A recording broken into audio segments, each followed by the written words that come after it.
हमारे चारों ओर फैले हुए इस विराट और अद्भुत तारामंडल तथा इस विशाल और अति सुंदर प्रकृति को देखने के बाद हमारा अंतर्मन गहन विचारों में डूब जाता है और सोचता है कि आखिर ये जगत कैसे बना और कौन है इस विशाल और अद्भुत विश्व का रचयिता। पुरातन काल से हम मानव उस अद्भुत सृष्टि रचयिता को मंदिर, मस्जिद, चर्च आदि में ढूंढ रहे हैं और उसकी इस अद्वितीय ब्रह्मांड की संरचना को जानने के लिए विज्ञान भी बहुत समय से गहन संशोधन कर रहा है। हमारा एक चिंतनशील व्यक्तियों का समूह है जो विज्ञान और अध्यात्म के अभ्यास से इस विशाल और अद्भुत विश्व और उसके रचयिता को जानने की कोशिश कर रहा है। हमने चिंतन और ध्यान के द्वारा जो अनुभव और खोज की है वो इस छोटी सी फिल्म में हम संसार को बताना चाहते हैं। इस फिल्म में जो भी बातें बताई और दिखाई गई हैं वो हमारी अपनी सोच प्रणाली है, इसलिए दिखाए गए विचार और बातें अगर किसी के विचारों और बातों से मिलती होंगी तो वो सिर्फ एक संयोग हो सकता है। ये कहानी हमारे अंतर जगत और बाह्य जगत की अद्भुत यात्रा है। समय की कमी के कारण हर एक विषय को संक्षिप्त रूप में समझाया गया है। आप ये फिल्म देखकर अपने विचार हमें ब्लॉग पर भेज सकते हैं। आज हम देख रहे हैं मानव सभ्यता विज्ञान के द्वारा अति प्रगत हुई है, लेकिन अपने नैतिक मूल्यों के पतन द्वारा मानव ने हिंसाचार, आतंकवाद, धर्मों के लिए युद्ध और शीत युद्ध, गरीबी, ड्रग्स, बीमारियां, आणविक शस्त्रों का निर्माण, बिगड़ी हुई अर्थव्यवस्था आदि अनेक सामाजिक, आर्थिक, धार्मिक और राजकीय समस्याओं को जन्म दिया है, जिसके कारण आज सभी मानव जाति दुखी और अशांत हैं, क्योंकि हमने विज्ञान और आध्यात्म को बांटकर अलग अलग कर दिया है। लेकिन वो तो एक ही सिक्के के दो पहलू हैं। सुप्रसिद्ध वैज्ञानिक निकोला टेस्ला ने कहा था कि जब विज्ञान पराभौतिक शक्तियों का अध्ययन करेगा तब वो कम समय में इतनी उन्नति करेगा जो अब तक अनेक शतकों में नहीं हुई है। लेकिन आज के वैज्ञानिक पराभौतिक शक्ति को न मानने के कारण विश्व के अंत के प्रश्नों में उलझ गए और उन्हें सही मात्रा में इस विश्व और उसकी प्रणालियों का ज्ञान नहीं हो रहा है। इसीलिए कहा जाता है कि परमात्मा के असली स्वरूप को न जानने के कारण आध्यात्म भटक गया और ईथर को न जानने के कारण विज्ञान भटक गया है। जिस दिन हम मनुष्य इस पराभौतिक शक्ति और ईथर शक्ति का अध्ययन करेंगे तब हम इस संसार को स्वर्णिम युग में परिवर्तित कर सकते हैं। 20वीं शताब्दी के शुरुआत में इस महान वैज्ञानिक ने दुनिया को ईथर शक्ति से आविष्कार कर अनेक संशोधन और उपकरण खोजकर बहाल किए। उनकी इच्छा थी कि सारी मानव जाति इन यंत्रों के द्वारा प्रकृति की इस ईथर की मुक्त ऊर्जा को उपयोग में लाए, लेकिन दुनिया की संकुचित और लालची राजकीय व्यवस्था ने उन्हें संसार के सामने नहीं लाया। उनके सारे संशोधन को गुप्त दस्तावेजों में बंद कर दिया और उनके हजारों संशोधन और ईथर पर चलने वाले उपकरण जो मानव जाति को मुक्त ऊर्जा देने के लिए बनाए थे जब्त किए। एक महान वैज्ञानिक दुनिया की नजरों से बाहर हो गया, लेकिन सत्य में बहुत ताकत होती है जो एक दिन इस दुनिया के सामने प्रत्यक्ष जरूर होगा। समय के निष्पक्ष हाथों ने विज्ञान के उन सत्यों को सामने लाया है जो सत्य हजारों सालों से छिपाए गए थे। इस फिल्म द्वारा स्वार्थी लोगों के जरिए आध्यात्म और विज्ञान में जो दीवार खड़ी की गई है वो एक ही पल में टूट जाएगी और फिर से आध्यात्म और विज्ञान का संगम होकर ये विश्व सुखमय बनने के कार्य में मदद करेगा। आज समस्त मानव जाति ऊर्जा के लिए भारी मात्रा में तेल, कोयला, गैस आदि का उपयोग कर इस पृथ्वी के वातावरण को दूषित कर रही है और साथ साथ इसी ऊर्जा की दौड़ में दुनिया में अनेक युद्ध और कूटनीतियां होकर संसार में दुख एवं अशांति बहुत मात्रा में बढ़ गई। आज मानव अपने आधुनिकीकरण द्वारा इस धरती के पर्यावरण में हर साल 40 अरब टन कार्बन डाइऑक्साइड फेंक रहा है। इसके कारण पृथ्वी का सरासरी तापमान हर साल बढ़ रहा है और पृथ्वी के भूभाग से 60 मील ऊंचाई पर ओजोन वायु का नीले रंग का परत है, उसमें बड़े बड़े छेद आ रहे हैं। इस हरित गृह परिणाम के कारण दक्षिण और उत्तरीय ध्रुव की बर्फ पिघल रही है और सागर के पानी का स्तर बढ़ रहा है। आज दुनिया में अनेक तूफान, सुनामी, चक्रवात और भूचाल आदि ज्यादा संख्या में आ रहे हैं। दुनिया का 96% बर्फ इन दोनों ध्रुवों पर जमा है और अगर ये सारा बर्फ पिघल गया तो समुद्र की ऊंचाई 300 से 400 फीट बढ़ सकती है, जिससे दुनिया भर में समुद्र किनारों पर बसे सारे शहरों का विध्वंस हो सकता है। मानव अपने गलत कर्मों द्वारा पृथ्वी के पर्यावरण का नाश कर रहा है और दूसरी ओर अपने ही विनाश के लिए हजारों आणविक बॉम्ब्स बना रहा है। वर्तमान समय सारी दुनिया में 50,000 से भी ज्यादा आणविक बॉम्ब्स होने की संभावना है। एक ही टी-जार बॉम्बा नामक बॉम्ब से विश्व के बड़े से बड़े शहर का पूरा विध्वंस हो सकता है। इस आणविक शस्त्रों पर अब तक 5,000 अरब डॉलर्स जितना खर्च हो चुका है और भी खर्च हो रहा है। मानव अपने ही विनाश के लिए स्वयं ही जोरदार तैयारियां कर रहा है। साथ साथ दुनिया भर के भूवैज्ञानिकों ने यह पता लगाया कि पृथ्वी की चुंबकीय शक्ति कम होती जा रही है। अमेरिका के सरकारी पर्यावरण विज्ञान सेवा संस्थान द्वारा दिए गए निबंधानुसार सन 1835 से 1985 तक पृथ्वी के चुंबकीय क्षेत्रों के अध्ययन द्वारा ये निष्कर्ष निकाला गया कि पृथ्वी की चुंबकीय शक्ति प्रति वर्ष 5% कम होती जा रही है। गणितीय अध्ययन द्वारा भूवैज्ञानिक कहते हैं कि इसी रफ्तार से अगर चुंबकीय शक्ति कम होती जाएगी तो आने वाले कुछ ही सालों में वो बहुत कम हो जाएगी, जिस कारण पृथ्वी के ध्रुवों में परिवर्तन आने की संभावना है। पृथ्वी का चुंबकीय क्षेत्र अनेक बार बदल चुका है और इसके सबूत भूवैज्ञानिकों को अंटार्कटिका महासागर के गहरे भूतल में मिले हुए हैं। पृथ्वी की चुंबकीय शक्ति कम होने के कारण दुनिया भर में भूकंप और सुनामी ज्यादा मात्रा में आ रहे हैं। ये सारी घटनाएं भविष्य में आने वाली विशाल सृष्टि परिवर्तन की निशानियां हैं। अब सृष्टि के परिवर्तन के लिए विश्व की अनोखी योजना कार्यान्वित होती दिखाई दे रही है।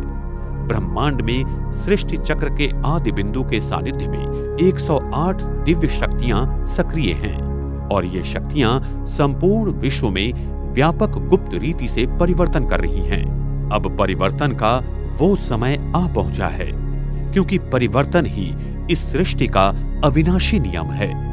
संसार की हर चीज को सतो, रजो और तमो इन अवस्थाओं से गुजरना पड़ता है। ये विराट विश्व एक अद्भुत और अविनाशीय चक्रीय प्रणाली है, जिसमें परमात्मा, प्रकृति और हम आत्माओं का अद्भुत संबंध है तथा सृष्टि के इन अद्भुत और मूलभूत सिद्धांतों के आधार पर यह सृष्टि का अजब खेल अनादि से लेकर अनंत तक चलता रहता है।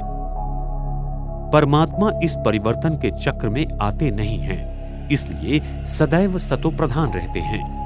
लेकिन आत्माएं और प्रकृति ये दोनों ही परिवर्तन के चक्र में आकर अंत में तमो प्रधान बन जाते हैं।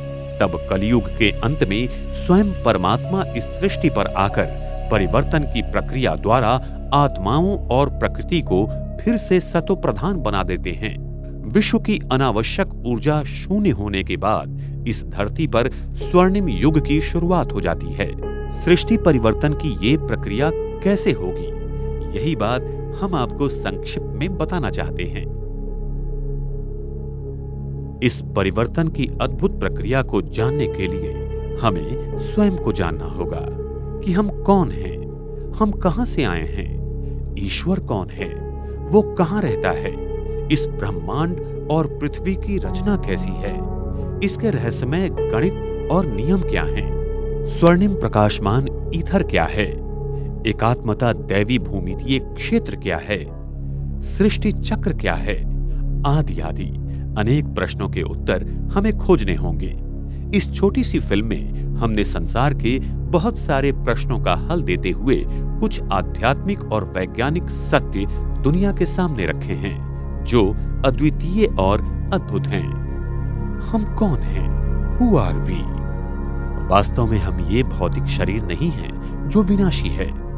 हम एक अविनाशी प्रकाशमय आत्मा हैं जो अजर, अमर और अति सूक्ष्म है। हम आत्मा एक शरीर छोड़ते हैं तो उसे मृत्यु कहा जाता है और नव शरीर में प्रवेश करते हैं तो उसे जन्म कहा जाता है। हम आत्मा हमारी कुंडलिनी की ईथर शक्ति के माध्यम से इस शरीर के सभी 15 ट्रिलियन पेशियों को 7 ऊर्जा चक्रों द्वारा जागृत रखती हैं और मस्तिष्क के पीनियल ग्रंथि द्वारा 100 अरब चेतापेशी के जरिए शरीर को नियंत्रित करती हैं। जब हम आत्मा इस देह का त्याग करते हैं तब वही ईथर शक्ति जो हमारी आत्मिक शक्ति का मुख्य अंग है शरीर से हमारे साथ निकल जाती है और ये शरीर मृत हो जाता है। हम आत्माएं अपने पवित्रता की शक्ति द्वारा हमारे डीएनए पर प्रभाव डालते हैं और हमारे कर्मों के अनुसार हमारे डीएनए की संरचना होती है जिससे फिर हमारे शरीर का निर्माण होता है। इसीलिए जैसे हमारे पूर्व जन्म के कर्म होंगे वैसे ही हमारा शरीर और जन्म स्थान होता है। हम आत्माएं एक शरीर छोड़ दूसरा मानवीय शरीर ही लेती हैं, न कि कोई पशु की योनि में जाती हैं, क्योंकि मानव और पशुओं के डीएनए संपूर्णतः भिन्न हैं। प्रसिद्ध भौतिक वैज्ञानिक पेन रोज ने कहा है कि मानवीय चेतना ये क्वांटम गुरुत्वीय शक्ति है और ये मानवीय चेतना मस्तिष्क से नहीं बनती लेकिन क्वांटम गुरुत्वीय शक्ति की मूलभूत कंपन वृत्ति है। वैज्ञानिक पेन रोज और उनके सहयोगी वैज्ञानिक टॉमर ऑफ ने मानवीय चेतना को अति सूक्ष्म अवकाश की मूलभूत कंपन वृत्ति कहा है जो क्वांटम गुरुत्वीय शक्ति के द्वारा मानवीय मस्तिष्क पर कार्य करती है। आत्मा की सूक्ष्मता प्लैंक भूमिति 1.616 गुना 10⁻35 मीटर से भी अति सूक्ष्म है, जिसकी ऊर्जा की तरंगें प्लैंक समय 5.39 गुना 10⁻44 सेकंड में होती है। मानवीय मस्तिष्क का न्यूरॉन्स ये मूलभूत कंपन को पकड़ लेता है और इसके साथ वार्तालाप करता है। इस अति सूक्ष्म आत्मा में जानकारी भंडारण करने की क्षमता 1.568 गुना 10 रेज 55 सेकंड है, जो कि बहुत ही अद्भुत है। इतनी जानकारी भंडारण करने के लिए संगणक को 1.568 गुना 10 रेज 31 टेट्राबाइट इतनी हार्ड डिस्क्स लगेंगी। वैज्ञानिक इस क्वांटम बेसिक फ्रीक्वेंसी और वाइब्रेशन को अभी तक वैज्ञानिक उपकरणों द्वारा नहीं जान पाए, इसलिए वो इस बात को एक कल्पना मानते हैं। उनका कहना यह है कि मानवीय चेतना मस्तिष्क का ही एक अंग है, जो एक गलत मान्यता है। वास्तव में हम ही इस अति सूक्ष्म आध्यात्मिक गुरुत्वीय ऊर्जा हैं, जिसकी मूलभूत कंपन वृत्ति के द्वारा हम मस्तिष्क के न्यूरॉन्स पर एकात्मता दैवी भूमितीय क्षेत्र के द्वारा संदेशों का आदान प्रदान करते हैं और मस्तिष्क के पीनियल ग्रंथि के द्वारा सारे शरीर को उसके 7 ऊर्जा चक्रों द्वारा चलाती है। हम आत्मा मस्तिष्क के द्वारा इस शरीर को कैसे चलाते हैं, ये अति गहन विषय हम विस्तार रूप में अगले भाग में बताएंगे। हम कहां से आए? आत्माओं की दुनिया, अनेक मितीय अति शक्तिशाली प्रकाशमान ईथर जगत। शेक्सपियर ने कहा कि दुनिया एक रंगमंच है और हम सभी अभिनेता हैं। हम सभी आत्माएं वास्तव में धरती पर जैसे मेहमान हैं। हम आत्मा इस विशाल भौतिक विश्व के पार उस पराभौतिक विश्व के रहिवासी हैं। हम सभी आत्माएं इस परम धाम में एक उल्टे कल्पवृक्ष की तरह विराजमान होती हैं, जहां सभी धर्म की आत्माओं का अलग अलग ऊर्जा क्षेत्र है। इस विराट मनुष्य रूपी कल्पवृक्ष का बीज स्वयं परमात्मा शिव हैं। आज के विज्ञान को ज्ञात होने वाले भौतिक जगत के ऊपर ये 6 मितीय जगत अनेक ईथर ऊर्जा के स्तरों से बना हुआ है, जिसको सिर्फ गहरे ध्यान के प्रयोग से ही खोजा जा सकता है। इस पराभौतिक विश्व को ही योगी लोग शांति धाम, निर्वाण धाम, ब्रह्म लोक, परम धाम या सातवां आसमान कहते हैं, जो प्रकृति का छठा महातत्व स्वर्णिम प्रकाश कणों तथा ईथर ऊर्जा से बना हुआ है। इस परम धाम में हर धर्म की आत्माओं का अपना ऊर्जा का विभाग है, जहां आत्माएं अपने असली पवित्र और शांति स्वरूप में रहती हैं। ये अद्भुत जगत अति प्रकाशित ईथर ऊर्जा से भरा हुआ है और इसकी ईथर O9 से लेकर ईथर O6 ऊर्जा की अनेक परतों में ये भौतिक जगत बंदिस्त है। ये विशाल भौतिक विश्व जो 4 मितीय है, जिसमें वस्तु 3 मितीय तथा समय 1 मितीय है, उस अनेक मितीय पराभौतिक विश्व का एक अंग है। इस पराभौतिक विश्व में समय 3 मितीय तथा वस्तु 1 मितीय हो जाते हैं। आज के वैज्ञानिकों को विश्व का आधा भाग ही पता है, लेकिन उसके ऊपर भी आधा भाग है, जिसमें सूक्ष्म वतन और मूल वतन समाविष्ट है।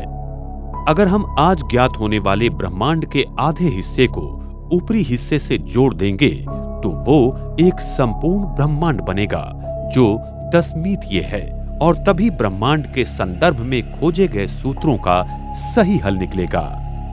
ब्रह्मांड के 3 लोक हैं। एक स्थूल वतन, यहाँ मनुष्य, प्राणी मात्राएं एवं 5 तत्वों का वास्तव्य है। 2 सूक्ष्म वतन, ये विश्व का ऐसा आकाश के पार का भाग है जहां तक मनुष्य अपने सूक्ष्म शरीर के द्वारा ही जा सकता है। 3 मूल वतन, यहाँ पर सर्वोच्च सत्ता परमात्मा शिव एवं आत्माओं का वास्तव्य है, और इसी मूल वतन में छठा महातत्व ईथर बड़ी मात्रा में है। परमात्मा कौन है? उनका वास्तव्य कहां पर है? इस अद्भुत महातत्व में हम आत्माओं के परम पिता परमात्मा शिव अंतिम 10वें मितीय स्थान में विराजमान हैं। वो अत्यंत तेजोमय, प्रकाशमान और अति शक्तिशाली हैं, जिसकी हम कल्पना भी नहीं कर सकते हैं। परमात्मा सारी शक्तियों के, गुणों के असीम सागर हैं, जिनका वर्णन पृथ्वी का कागज, सागर की स्याही और झाड़ की कलम से लिखा नहीं जा सकता। परमात्मा को संसार के बहुत सारे लोग सर्वव्यापी कहकर उन्हें सृष्टि के कण कण में मानते हैं, लेकिन परमात्मा की अति उच्च ऊर्जा की हमें सही पहचान न होने के कारण ईथर ऊर्जा को ही हम परमात्मा मानने लगे। भौतिक जगत के 5 तत्व अग्नि, पृथ्वी, वायु, जल और आकाश, इनमें ये ईथर शक्ति विद्यमान है, जिसके कारण इन 5 तत्वों में ऊर्जा, वस्तुमान एवं बल का निर्माण होता है। लोगों ने इस ईथर तत्व को ही परमात्मा मान लिया, और इसी तरह परमात्मा सर्वव्यापी है, ये गलत मान्यता सारे जगत में प्रचलित हो गई। भौतिक शास्त्र के एकात्मता क्षेत्र सिद्धांत के अनुसार विश्व के सभी 4 मूलभूत बल 10 मितीय विश्व में अति प्रचंड ऊर्जा माना 10 रेज 19 गीगा इलेक्ट्रॉन वोल्ट में एकत्रित हो सकते हैं। ये वही जगत है जहां भौतिक जगत के सारे मूलभूत बल एकात्मता दैवी भूमिति क्षेत्र में एकत्रित हो जाते हैं, जो अति प्रकाशित ईथर O9 की अनंत शक्ति से भरा हुआ है। परमात्मा शिव की शक्ति अति प्रकाशित ईथर शक्ति से भी अति उच्च चैतन्य शक्ति है, जिसकी याद से हम आत्मा पतित से पावन बनती हैं। अति प्रकाशित ईथर शक्ति पदार्थों में चेतना निर्माण करती है, लेकिन चैतन्यता नहीं। वो सिर्फ हम आत्माओं में और परमात्मा में ही है। इसीलिए परमात्मा और हम आत्माएं प्रकृति की शक्ति से भिन्न हैं, लेकिन हमारी चैतन्य शक्ति ईथर की शक्ति को संपूर्ण रीति से प्रभावित करती है। यही ईथर शक्ति फिर प्रकृति के 5 तत्वों को हमारे संकल्पों अनुसार प्रभावित करती है। लेकिन ईश्वर वो सर्वोच्च बल नहीं है जिससे प्रकृति के सारे मूलभूत बल निर्माण होते हैं। परमात्मा में प्रकृति को अधिकतम अनावश्यक ऊर्जा से शून्य अनावश्यक ऊर्जा में परिवर्तन करने की शक्ति है, जो वैश्विक चक्र के अंत में प्रकाशमान ईथर की शक्ति से दैवी भूमिति की संरचना द्वारा सारे ब्रह्मांड को फिर से सतो प्रधान अवस्था में लाता है। विविध धर्मों में परमात्मा के प्रति अनेक मान्यताएं हैं, लेकिन अंततः सभी धर्मों में उसे वैश्विक प्रकाश के स्वरूप में ही माना गया है। अनेक धर्मों में परमात्मा के प्रति दी हुई मान्यताएं कुछ इस प्रकार हैं। हिंदू धर्म, मुंडका उपनिषद में कहा गया है, दीप्तिमान कमल के हृदय में ब्रह्मा का निवास स्थान है, जो प्रकाशों का प्रकाश है। हिंदू धर्म में शिव परमात्मा को निराकार ज्योतिर्लिंग के स्वरूप में या पिंडी के रूप में पूजा जाता है। इस्लाम धर्म, पवित्र कुरान में कहा गया है, अल्लाह स्वर्ग और पृथ्वी का प्रकाश है। क्रिश्चियन धर्म, बाइबल में कहा गया है, मैं इस जगत में प्रकाश के स्वरूप में आया हूं। बौद्ध धर्म, धम्मपद में कहा गया है, बुद्ध का तेज लगातार चमक रहा है। सिख धर्म, आदि ग्रंथ में कहा गया है, परमात्मा सत्य है और सबका प्रकाश है। नेविवू अमेरिकन विश्वास, काबालया का गाना में कहा गया है, दैवी प्रकाश मेरे लोगों पर है। अफ्रीकन विश्वास, ट्राइबल अफ्रीकन में कहा गया है, परमात्मा सूरज है जो सारे जगह में प्रकाश फैलाता है। जुडाइज्म, साल्मज में कहा गया है, परमात्मा मेरा प्रकाश है जिससे मुझे डरना चाहिए। टेओइज्म, परमात्मा प्रकाशमय ऋषि है जो सभी की सेवा करता है। ईथर ऊर्जा, परा प्रकृति का छठा महातत्व। प्रकृति 5 तत्वों से बनी हुई है, जैसे अग्नि, पृथ्वी, वायु, जल और आकाश। इन सभी तत्वों में प्रकृति का छठा तत्व ईथर सब में मिला हुआ है, जिसकी मात्रा पृथ्वी तत्व में कम तो आकाश तत्व में सबसे ज्यादा है। इसलिए आकाश तत्व को ईथर भी कहा जाता है, लेकिन ये मान्यता गलत है। ईथर 2 प्रकार के होते हैं। एक स्वयं प्रकाशित के स्वरूप में है, जो परम धाम का स्थायी स्वरूप है। दूसरा ईथर ऊर्जात्मक तत्व से बना हुआ है और इस जगत के 5 तत्वों में मिला हुआ है। इसी ईथर शक्ति को हम प्राण वायु, जीवन बल इत्यादि नामों से जानते हैं। द्वापर युग के आरंभ से करीब 2000 साल तक ये प्रकृति के सभी मूलभूत पदार्थ इस ईथर से बने हुए हैं। पहले ये मान्यता थी जो आज के वैज्ञानिक नहीं मानते हैं, लेकिन ईथर ही वो ऊर्जा व प्रकृति की शक्ति है जिससे सारा जगत चलायमान एवं गतिशील है। वास्तव में ईथर का स्वरूप अत्यंत सूक्ष्म है, जिसे प्लैंक मैक्स की भाषा में विश्व का अंतिम भूमितीय क्षेत्र कहा जाता है, जिसकी माप 10-35 मीटर की है। विज्ञान अब तक 10-20 मीटर तक का ही मापन उपकरणों द्वारा कर सकता है। उसके आगे इस अति सूक्ष्म तत्व को विज्ञान नहीं समझ सकता, इसलिए उसे कल्पना मानते हैं, और यही विज्ञान की सबसे बड़ी भूल है। ईथर को विज्ञान की भाषा में पुंजीय निर्वात ऊर्जा कहते हैं, जिसकी घनता 1 क्यूबिक सेंटीमीटर में 5.16 गुना 10⁻93 ग्राम क्यूबिक सेंटीमीटर है। अगर हम इस ब्रह्मांड की सारी आकाश गंगाएं, तारामंडल और ग्रहों आदि को अगर 1 क्यूबिक सेंटीमीटर में भर देंगे तो इसकी घनता 5.16 गुना 10⁻55 ग्राम क्यूबिक सेंटीमीटर तक हो जाती है। इसका मतलब 1 क्यूबिक सेंटीमीटर के ईथर में सारे ब्रह्मांड की दृश्य पदार्थों से भी अधिक 10 गुना 38 शून्य जितनी ऊर्जा विद्यमान है, जो अति भव्य और अति शक्तिशाली है। 1 क्यूबिक सेंटीमीटर की ईथर में इतनी शक्ति है जिससे हम पृथ्वी पर फैले विशाल सागर के पानी का वाष्पीकरण कर सकते हैं। आप कल्पना कीजिए कि सारे विद्यमान जगत में ईथर की शक्ति कितने असीम स्वरूप में फैली हुई है।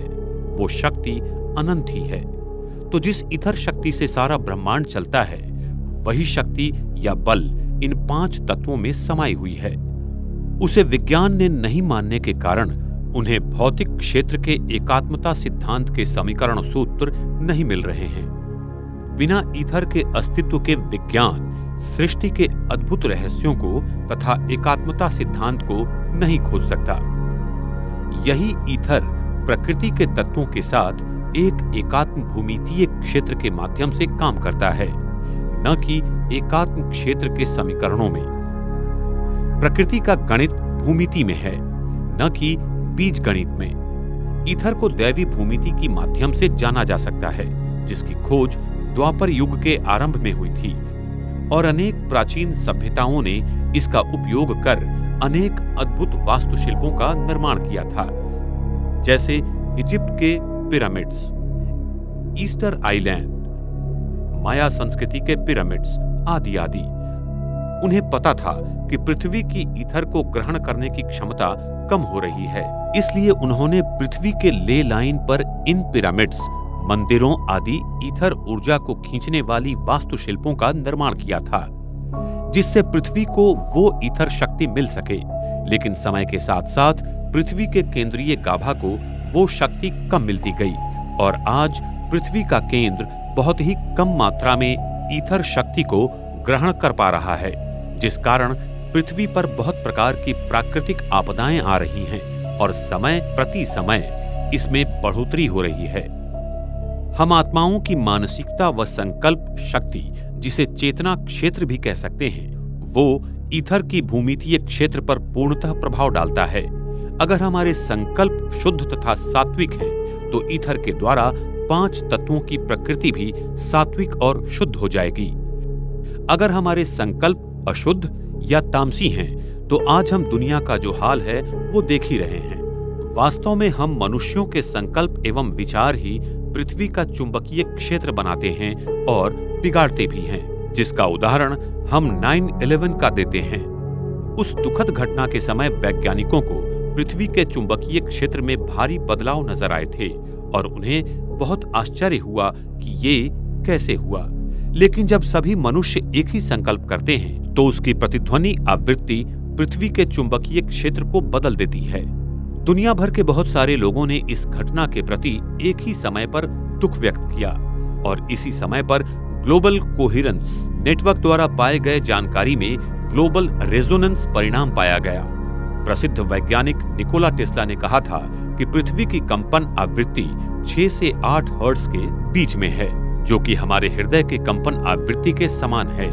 इसलिए मानव का जागृत क्षेत्र ईथर शक्ति पर बहुत गहरा प्रभाव डालता है।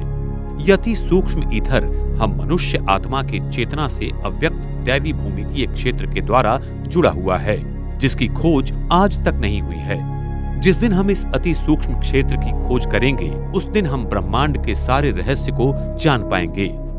प्रकृति में ईथर 4 स्वरूप में 5 तत्वों पर कार्य करता है, जिससे सारा ब्रह्मांड और सजीव सृष्टि कार्यरत है। 1. सौम्य ऊर्जा ईथर, जिसका स्वरूप रेडियल एक्सपेंसिव सेंट्रीफ्यूगल के रूप में है, जो प्रकंपनों की जैविक बलों को एकत्रित करता है, जिससे पृथ्वी जैविक जीवों का निर्माण करती है। 2. प्रकाशमय ईथर, इसका स्वरूप भी रेडियल एक्सपेंसिव सेंट्रीफ्यूगल के रूप में है, जो प्रकृति के पदार्थों को दृश्यमान बनाता है। ये पशु पक्षी और मानव में देखने की क्षमता का निर्माण करता है। प्रकृति के प्रकाश कणों की गति और ऊर्जा को ये नियंत्रित करता है। 3. रासायनिक ईथर, इसका स्वरूप सक्शनल कॉन्ट्रैक्टिव सेंट्रीपीटल का है, जो प्रकृति की सभी क्रिया प्रक्रियाओं की संरचना में सुसंगति लाता है। 4. जीवन ईथर, इसका स्वरूप भी सक्शनल कॉन्ट्रैक्टिव सेंट्रीपीटल जैसा है और वो वस्तु के ऊर्जा और उसके आसपास के अवकाश को एकत्रित करता है। प्रकृति के 5 ही तत्वों की शक्ति का 7 रूपों में ऊर्जाकरण बिखरा हुआ होता है, जैसे विद्युत चुंबकीय शक्ति का ऊर्जाकरण प्रकृति में गामा किरणों से लेकर रेडियो वेव तक दिखाई देता है। प्रकृति के 4 मूलभूत बल हैं, जैसे गुरुत्वीय बल, अणु का तीव्र बल, दुर्बल बल और विद्युत चुंबकीय बल आदि। ईथर के इन्हीं चारों ऊर्जा स्वरूपों का परिणाम है। ईथर की शक्ति से हम प्रतिगुरुत्वीय क्षेत्र का भी निर्माण कर सकते हैं, जिससे हम पृथ्वी के ऊपर और इस धरती पर कहीं भी बिना ईंधन के घूम सकते हैं। यही ईथर सारे ब्रह्मांड में 99.99% व्यापक है। सारे दृश्यमय वस्तुमान इस ब्रह्मांड में सिर्फ 0.01% है जो हमें इन नेत्रों से दिखाई देता है। ये रचना अजब और गजब है। इस सृष्टि की और उसके भूमितीय सिद्धांतों की इसी ईथर से प्रकृति बनती है, तो अवकाश प्रकृति का निर्माण करता है, न कि प्रकृति अवकाश का निर्माण करती है। लेकिन आज विज्ञान सिर्फ प्रकृति का ही संशोधन कर रहा है। जिस दिन विज्ञान ईथर पर संशोधन करेगा, उस दिन हमें सृष्टि के सारे अद्भुत नियम और शक्तियों का ज्ञान होगा। एकात्मता दैवी भूमितीय क्षेत्र। दैवी या ईश्वरीय भूमिति प्रकृति के 5 तत्वों की अपनी एक भूमिति संरचना है। भौतिक जगत के 5 तत्व पृथ्वी, जल, अग्नि, वायु और आकाश को 5 प्लेटोमिक्स भूमिति के रूप में जाना जाता है। प्राचीन सभ्यता और संस्कृति में इसे दैवी भूमिति के रूप में देखा गया है। द्वापर युग की शुरुआत में इन 5 तत्वों की एक ही एकात्मता दैवी भूमिति संरचना को जानने की कोशिश की थी। जैसे जीवन का भूत, फ्लावर ऑफ लाइफ की संरचना में विश्व की 13 वर्तुलाकार प्रणालियों के नियमों की निर्माण की संरचना देखी जा सकती है। इसी संरचना में वेसिका पीसीस, मेटाट्रॉन्स क्यूब तथा ट्री ऑफ लाइफ आदि प्राकृतिक भूमिति की संरचना देखी जा सकती है। ये चिन्ह संसार के सभी प्राचीन संस्कृति की कलाकृति में पाए जाते हैं। इन्हीं चिन्हों द्वारा पिरामिड जैसी संरचना से मानव ने ईथर शक्ति को जीवन में संचालित करने का प्रयत्न किया था। संगीत के 7 स्वर इसी दैवी भूमिति से निर्माण होते हैं। इस ब्रह्मांड की प्रतिध्वनि आवृत्ति ओम की ध्वनि में है। प्रकृति के 5 तत्वों की मूलभूत भूमिति संरचना एक दूसरे के साथ फिबोनाची और गोल्डन रेशियो द्वारा पदार्थों का निर्माण तथा क्रिया प्रक्रिया करती रहती है। वर्तमान समय में विज्ञान इन भूमिति क्षेत्र को नहीं मानते। इसके कारण वो ईथर शक्ति को समझ नहीं सकते और प्रकृति की अद्भुत संरचना से दूर चले गए, मानो अंधेरे में भटक गए। वर्तमान समय में मनुष्य ने खोजे हुए सारे मूल द्रव्य की संरचना प्रकृति की इस दैवी गुण भूमिति द्वारा सिद्ध की जा सकती है। इसका परिचय 1980 में वैज्ञानिक रॉबर्ट ने किया था, लेकिन आधुनिक विज्ञान ने इसे मानने से इनकार किया। हम आत्माओं का चेतना भूमितीय क्षेत्र है जो ईथर से दैवी भूमिति द्वारा कार्य करता है। इस सृष्टि में जो ऊर्जात्मक ईथर है वो O6 के प्रकार का है। परम धाम में जो ऊर्जाशील ईथर है वो स्वयं प्रकाशित ईथर है जो O9 के प्रकार का है, जिसकी दैवी भूमिति संरचना अत्यंत महीन और अति शक्तिशाली है। सृष्टि की ये अति सूक्ष्मता अति भव्य और अद्भुत है। ये विराट विश्व, परमात्मा, हम आत्माएं और प्रकृति की अद्भुत कार्य प्रणाली एक ही अद्वितीय दैवी भूमिति द्वारा कैसे कार्य करती है और ये अद्भुत अनादि खेल आदि से अंत तक कैसे चलता रहता है, इस रहस्य को हम अगली बार विस्तार से जानेंगे। ब्रह्मांड की संरचना। प्रसिद्ध वैज्ञानिक निकोला टेस्ला ने कहा है कि अगर आप विश्व को जानना चाहते हो तो ऊर्जा, आवृत्ति और कंपन के बारे में सोचो। इस विशाल भौतिक विश्व के पार पराभौमिक विश्व, जो प्रकृति का 6ठा महातत्व स्वर्णिम प्रकाश कणों तथा ईथर ऊर्जा से बना हुआ है। इस 6ठे महातत्व या पराभौतिक जगत को विज्ञान की भाषा में प्रति तत्व कहते हैं और ये अद्भुत महातत्व इस विराट भौतिक विश्व को इस शुभ्र विवर द्वारा जोड़ा हुआ है। ये शुभ्र विवर इस अद्भुत और अति शक्तिशाली विश्व का द्वार है, जिसमें सारे ब्रह्मांड को घुमाने की विराट शक्ति है। ये शुभ्र विवर इस सारे ब्रह्मांड का गुरुत्वीय केंद्र है, जिसकी ईथर ऊर्जा से ये विद्यमान ब्रह्मांड चक्रीय गति में निरंतर घूमता रहता है। अभी इसकी गति घड़ी की दिशा में है। पृथ्वी के ऊपर बने कृष्ण विवर के कारण हम हर रात सारे तारामंडल को घड़ी की विरुद्ध दिशा गति में घूमते हुए देखते हैं। सारे ग्रह, तारामंडल पृथ्वी के ऊपर एक दिन में निरंतर परिक्रमा करते रहते हैं। हम आत्मा कुंडलिनी शक्ति के माध्यम से इस शरीर को 7 चक्रों द्वारा चलाती हैं। इसी प्रकार से इस पृथ्वी के 13 चक्रीय ऊर्जा केंद्र है, जहां से पृथ्वी के चुंबकीय केंद्रीय गाभा में ईथर ऊर्जा का प्रवाह होता है और पृथ्वी की इस चुंबकीय शक्ति का प्रभाव सारे प्राणी मात्राओं एवं प्रकृति के 5 तत्वों पर पड़ता रहता है। इसीलिए पृथ्वी की चुंबकीय शक्ति में होने वाली नैसर्गिक आपत्ति का ज्ञान प्राणी मात्राओं को पहले से ही हो जाता है। सारे ब्रह्मांड के 108 ऊर्जा केंद्र बिंदु हैं, जो ध्रुवीय तारा के साथ साथ जुड़े हुए हैं, जिससे सारी ईथर ऊर्जा ब्रह्मांड की तारा मंडलों को मिलती रहती है और वो कार्यरत रहते हैं। ब्रह्मांड के हर तारों का ध्रुवीय तारा के साथ सूक्ष्म संबंध होता है और शुभ्र विवर से ध्रुवीय तारा को शक्ति मिलती है, जिससे ये सारा तारामंडल पृथ्वी पर निरंतर घूमता रहता है। ये विश्व गोडल विश्व की तरह है, जिसमें हर कण एक पूरे समय का चक्र लगाकर अपने पूर्व स्थान पर आ जाता है। पृथ्वी के ऊपर घूमता हुआ आकाश तत्व ये सारा ब्रह्मांड चक्रीय गोडल विश्व की तरह है और जिसमें गुरुत्वीय शक्ति और शक्तिपुंज सूक्ष्म रूप में एकत्रित बंधायमान होकर चलते रहते हैं। प्रकृति की ये संरचना अत्यंत जटिल और अद्भुत है। ये चक्रीय गोडल आइंस्टाइन के क्षेत्रीय समीकरणों का एक अनुकूल उत्तर है। इस चक्रीय गोडल विश्व के द्वारा विद्यमान भौतिक जगत के बहुत सारे प्रश्नों के हल मिल जाते हैं, जैसे कि sun corona, sun neutrino problem, EPR paradox, wave function problem आदि आदि अनेक प्रश्नों के उत्तर मिल जाते हैं। अगर वैज्ञानिक विश्व के इस संरचना को जान लेंगे तो सृष्टि के सारे रहस्य खुल सकते हैं और इस अद्भुत संरचना का ज्ञान प्राप्त हो सकता है। इस 4 मितीय विश्व के पार 5 से 10 मितीय विश्व के ऊर्जाओं का शक्तिशाली आवरण है, जिसमें ये विद्यमान जगत बंदिस्त है।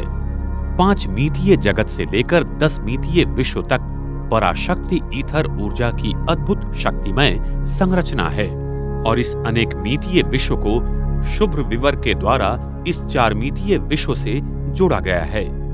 परमात्मा 10 मितीय विश्व में अति प्रचंड ऊर्जा के रूप में विराजमान रहते हैं। ये जगत का सच्चा स्वरूप क्वांटम गुरुत्वीय चक्रीय गोडल विश्व में है, जिसको ईथर ऊर्जा सदा चक्रीय गति से घुमाती रहती है।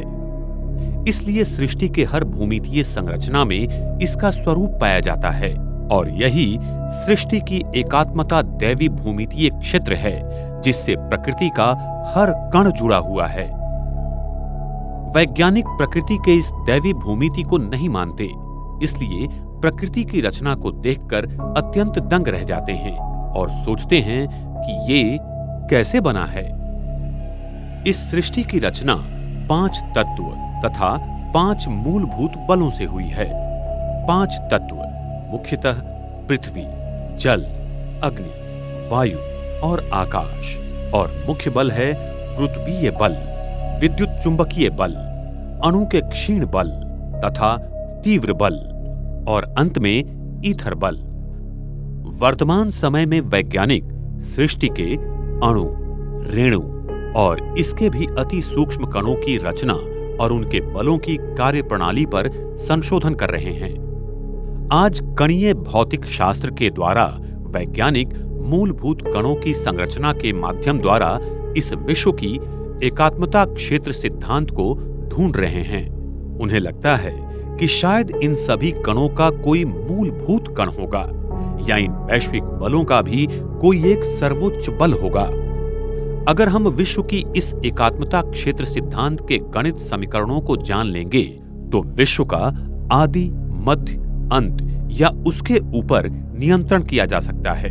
इसी उद्देश्य से महान वैज्ञानिक अल्बर्ट आइंस्टाइन ने 30 साल तक इसी सिद्धांत पर संशोधन किया और आज दुनिया भर के वैज्ञानिक पिछले 60-70 साल से इसी भौतिकी सिद्धांत पर कार्य कर रहे हैं।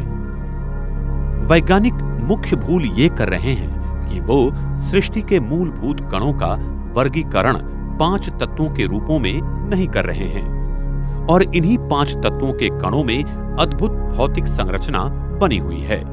उन सभी संरचना की एक एकात्मता दैवी भूमितीय क्षेत्र है जो सारे कणों को व तत्वों को जोड़कर रखता है, जिससे ये सारा ब्रह्मांड चलता रहता है।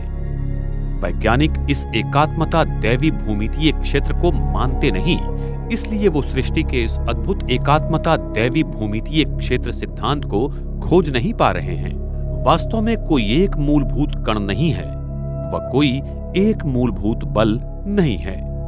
इस ब्रह्मांड का एकात्म भूमिति क्षेत्र ईथर के आकार के कणों में सजा जाता है। इसी भूमिति क्षेत्र में विश्व के सारे कणों और बलों की एक अद्भुत संरचना छिपी हुई है और उन्हीं संरचना के गणितीय सिद्धांतों पर यह विद्यमान जगत कार्यरत रहता है। यही एकात्मता क्षेत्र हमारे शरीर के 7 ऊर्जा चक्र, पृथ्वी के 13 ऊर्जा चक्र और ब्रह्मांड के 108 ऊर्जा चक्रों को एक ही संरचना में बनाए रखता है।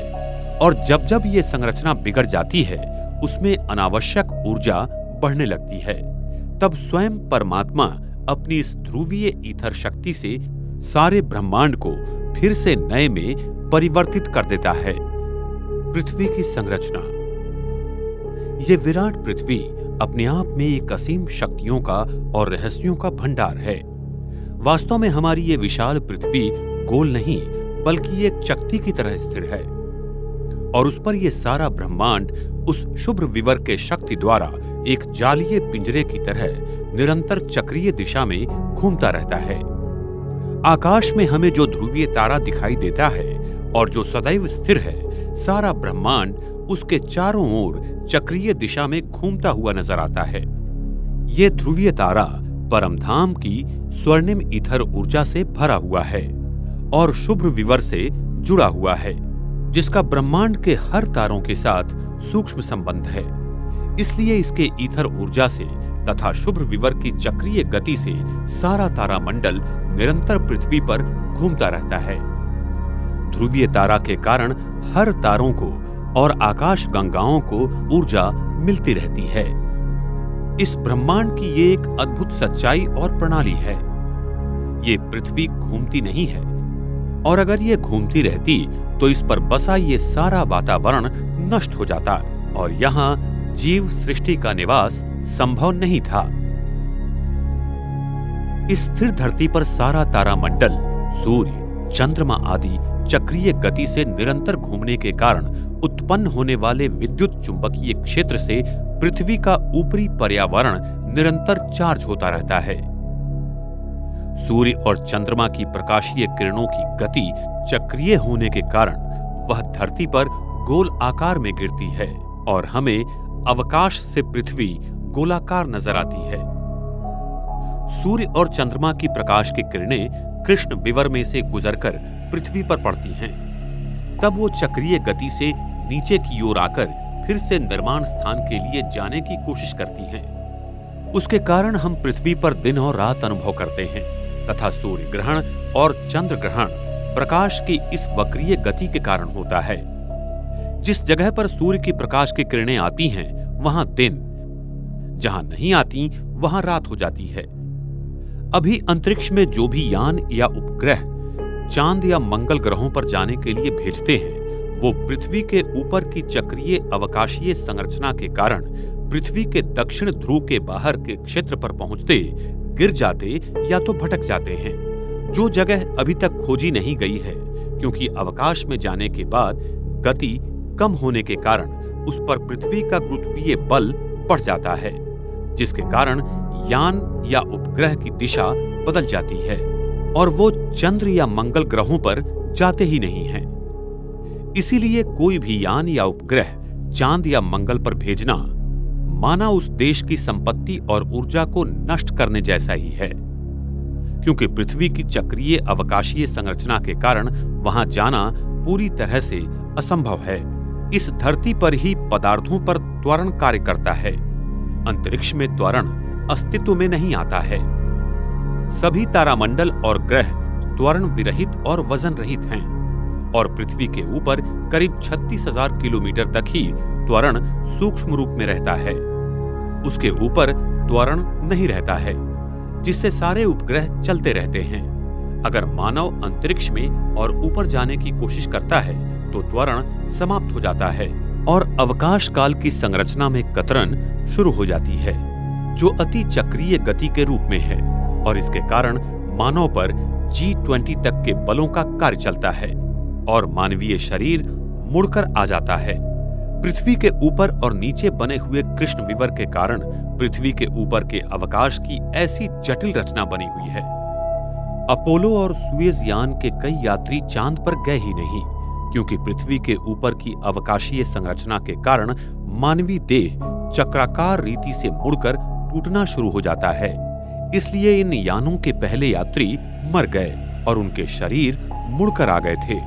गहरे अवकाशीय मिशन सफल होने का दावा करना ये सरासर विज्ञान जगत द्वारा आम जनता को फंसाने जैसा ही है, क्योंकि इन मिशंस में देश की बहुत संपत्ति का अपव्यय होता है। आज सारा विज्ञान यूक्लिडियन भूमिति के आधार पर जगत का अध्ययन करता है और इस धरती पर हमें इसी भूमितीय आधार पर क्षितिज का दृश्य दिखाई देता है, क्योंकि मानव का नेत्र तथा कैमरों के लेंस भी इस भूमितीय रचना द्वारा बने हुए हैं, जिस कारण हम क्षितिज के पार की भूमि को देख नहीं पाते हैं। अगर हम गोडल क्षेत्रीय भूमिति के द्वारा बने हुए लेंसों से क्षितिज को देखेंगे तो हमें क्षितिज के पार की भूमि भी दिखाई देगी, क्योंकि ये जगत गोडल मैट्रिक ज्योमेट्री की संरचना द्वारा बना हुआ है। इसी संरचना से सारे ग्रह तथा आकाश गंगाएं अंतरिक्ष में गुरुत्वीय कक्षा रहित घूम रहे हैं।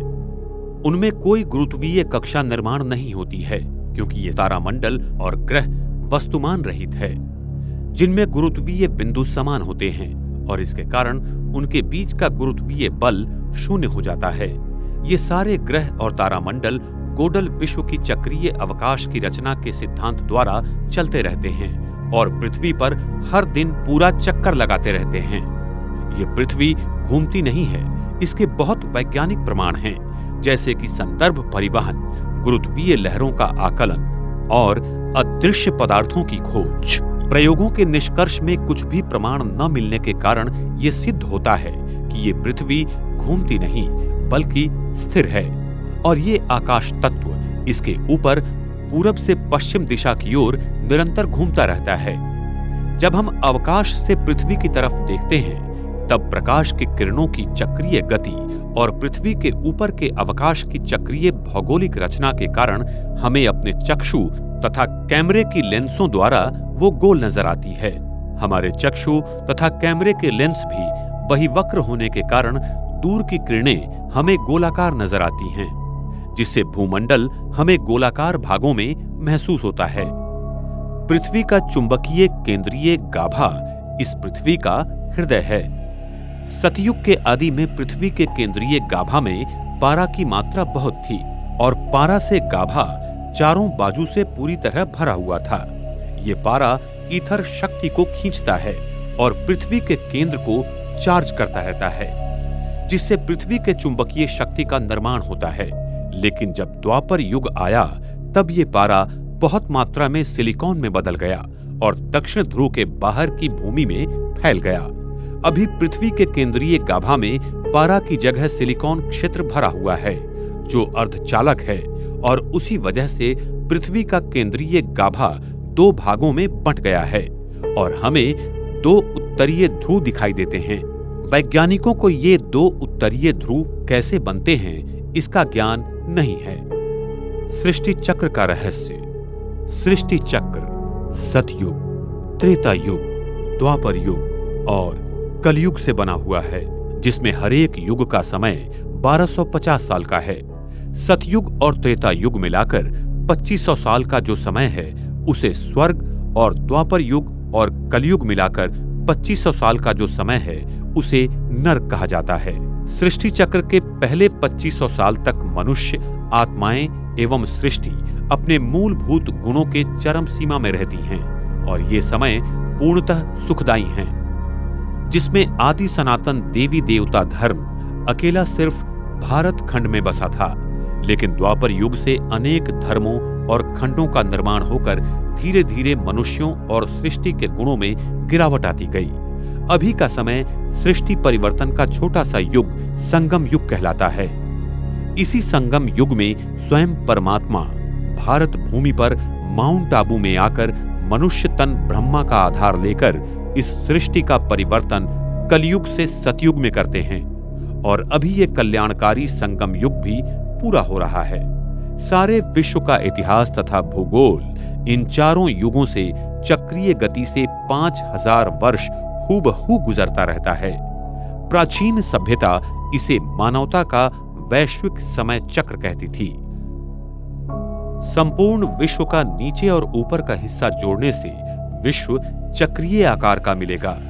विश्व का चक्रीय होने से ही विश्व में होने वाली सारी प्रक्रियाएं चक्रीय हैं, जैसे कि पानी का चक्र, पर्यावरण चक्र, खड़क चक्र, कार्बन चक्र, अन्न चक्र, नाइट्रोजन चक्र, ऋतुओं का चक्र, सूर्यमंडलीय चक्र, दिन और रात का चक्र, पृथ्वी के गाभा की गति का चक्र, एशियन डीसी विद्युत शक्ति का चक्रीय वहन और प्रकाश भी चक्रीय गति में ही अपना मार्ग पूर्ण करता है। विश्व चक्रीय होने के कारण सारी प्रक्रियाएं चक्रीय गति से चलती हैं और इसीलिए समय भी चक्रीय है, न कि सीधी रेखा में। इसी तरह युगों का भी चक्र है, जिसमें 5000 साल पूरा होने पर पुनरावृत्ति होती है। ये विराट सृष्टि चक्र परमात्मा, आत्माएं और 5 तत्वों की प्रकृति से बना हुआ है और ये तीनों इस विश्व में ऊर्जा के रूप में विद्यमान हैं। थर्मोडायनामिक्स के पहले नियम के अनुसार संपूर्ण विश्व अगर ऊर्जा से बना हुआ है तो इस विश्व का न तो कभी निर्माण हुआ और न ही कभी नष्ट होगा, सिर्फ इसमें परिवर्तन आएगा। इस विश्व के निर्माण के बारे में डार्विन का सजीव उत्क्रांति का सिद्धांत एवं बिग बैंग सिद्धांत सरासर झूठ है, क्योंकि ये थर्मोडायनामिक पहले नियम के विरुद्ध है और आज तक थर्मोडायनामिक्स के नियमों को कोई भी परिवर्तन नहीं कर पाया और इन नियमों को विश्व भर में माना गया है। तो आइए जानेंगे कि सजीव या विश्व उत्पत्ति के सिद्धांतों की क्या मर्यादाएं हैं। 1. डार्विन का सजीव उत्क्रांति सिद्धांत। दुनिया की कुछ बातें ये पूरी तरह से सिद्ध करती हैं कि डार्विन का सजीव उत्क्रांति का सिद्धांत संपूर्णतः गलत है। जैसे बंदर या गोरिल्ला प्राणियों के डीएनए अगर मनुष्य से तुलना की जाए तो दोनों के डीएनए में 98% का फर्क है। तो इससे यह सिद्ध होता है कि मनुष्य की निर्मिति ना तो बंदर या गोरिल्ला से हुई, नहीं तो संसार में कोई भी बंदर या गोरिल्ला न रहता, सभी मनुष्यों में परिवर्तित हो जाते। डार्विन के सिद्धांत को सिद्ध करने वाला गणितीय विश्लेषण कहीं भी मिलता नहीं। डार्विन के सिद्धांत में जीन्स के बारे में कुछ भी लिखा नहीं है जो कि इसे सिद्ध कर पाए। डार्विन अपने जीवन की अंतिम यात्रा के दिनों में ये कबूल करते हैं कि अभी तक के दस्तावेज में ये नहीं पाया गया है कि कोई भी जीव दूसरे जीव में परिवर्तित हुआ है। हम ये नहीं सिद्ध कर सकते कि एक भी जीव दूसरे जीव में परिवर्तित हो सकता है। संदर्भ my life and letters volume 1 page 210। 2. Big bang theory की मर्यादाएं। ये बिग बैंग थ्योरी की मर्यादाएं थर्मोडायनामिक्स के प्रथम नियम के विपरीत है। जैसे कि ऊर्जा का ना तो निर्माण होता है और ना ही ऊर्जा नष्ट होती है, लेकिन इसमें कॉस्मिक अंडे से सभी ग्रह तारों का निर्माण दिखाया गया है। ए. सिद्धांत के अनुसार मूल द्रव्यों का भारी मात्रा में नहीं मिलना। बी. विश्व का आकारमान काफी बड़ा है जो इस सिद्धांत के समय अनुसार संभव नहीं है। सी. विश्व की आकाश गंगाओं की गति में अभी जो बदलाव नजर आते हैं उनका ये सिद्धांत विश्लेषण नहीं दे पाता। डी. विश्व में फैला हुआ 96% डार्क मैटर, इसका विश्लेषण भी ये सिद्धांत नहीं दे पाता है। ई. विश्व का उसकी घनतानुसार फैलना और मोनोपोल का विश्लेषण ये सिद्धांत नहीं दे पाता है।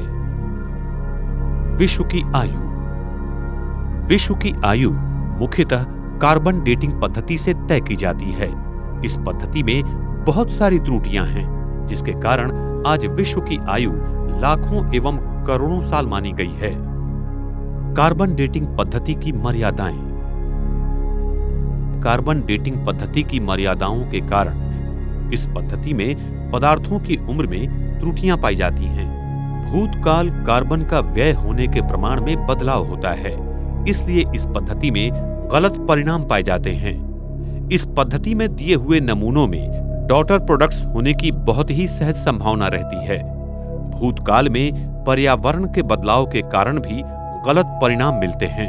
अति उच्च ऊर्जा कण, किरणोत्सारी खनिज और रसायन अगर इस नमूने के सानिध्य में आए तो कार्बन व्यय प्रमाण में बहुत बड़े बदलाव आते हैं। इस पद्धति में ऐसे माना जाता है कि नमूने का अंत का पदार्थ शीशा है, लेकिन उसमें यूरेनियम या थोरियम मिश्रित स्वरूप पाए जाते हैं। शीशा रेशियो की तुलना में त्रुटियां होने के कारण नमूने की सही उम्र मिलना संभव नहीं है।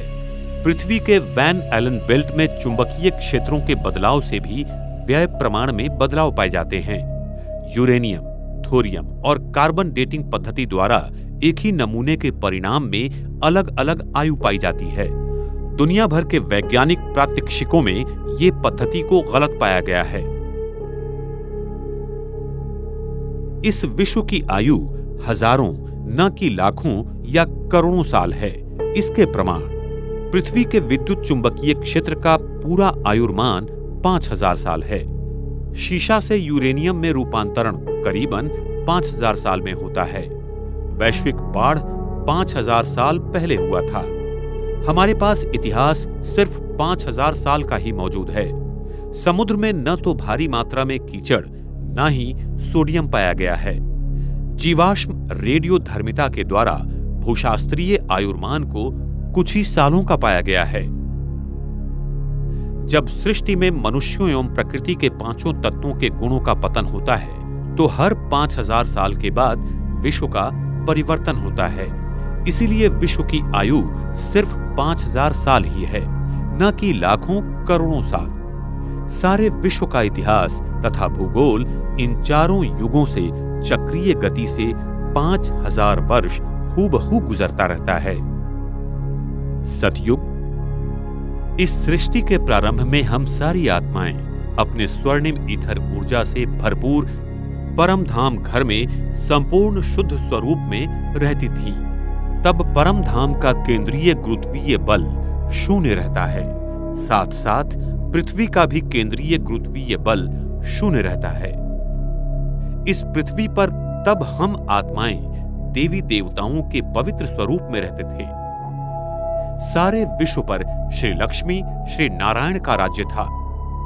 इसी अति प्रगत सतयुगी संस्कृति को आज लोग अटलांटिस एवं मारिया आदि नामों से ढूंढ रहे हैं और प्राचीन संस्कृतियां जैसे माया, इजिप्ट आदि में इनके बारे में लिखा हुआ है।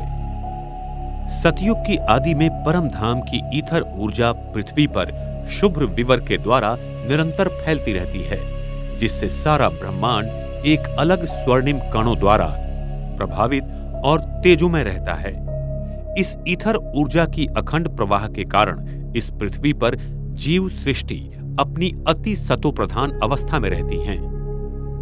तभी आकाशमंडल और भूमंडल का गुरुत्वीय केंद्र एक ही दिशा में होने के कारण सूर्य और चंद्रमा पृथ्वी पर सरल दिशा में घूमते थे, जिससे चंद्रमा हर रोज पूर्ण रूप से दिखाई देते थे, न कि कोई कला के रूप में। सतयुग त्रेता युग में सभी राशि के 108 तारामंडल आकाश तत्व में एक ही मुकुट की रचना अनुसार घूमते थे और सप्तऋषि तारे भी ध्रुवीय तारा के नीचे एक ही लाइन में थे।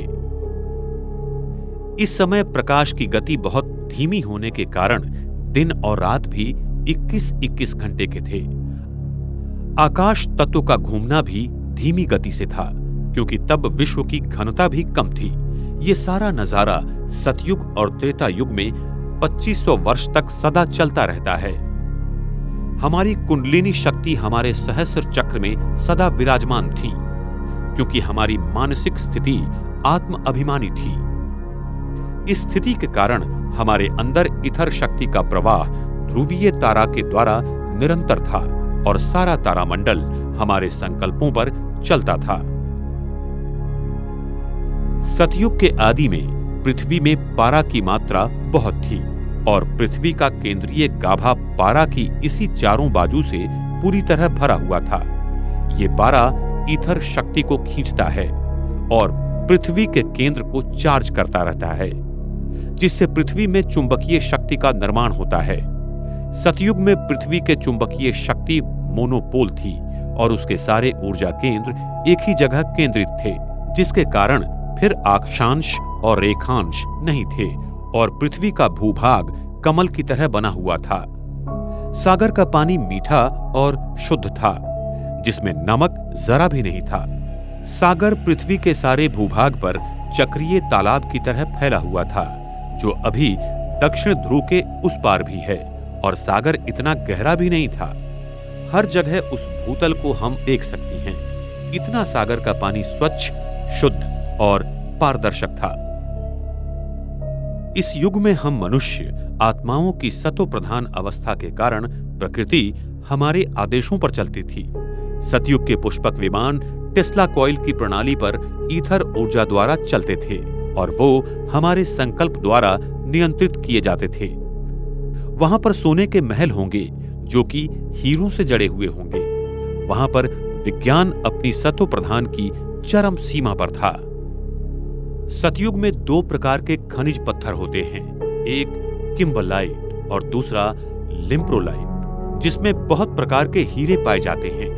इनमें प्रकाश की किरणें अनेक रंगों में परिवर्तित तथा उत्सर्जित करने की क्षमता बहुत ज्यादा है।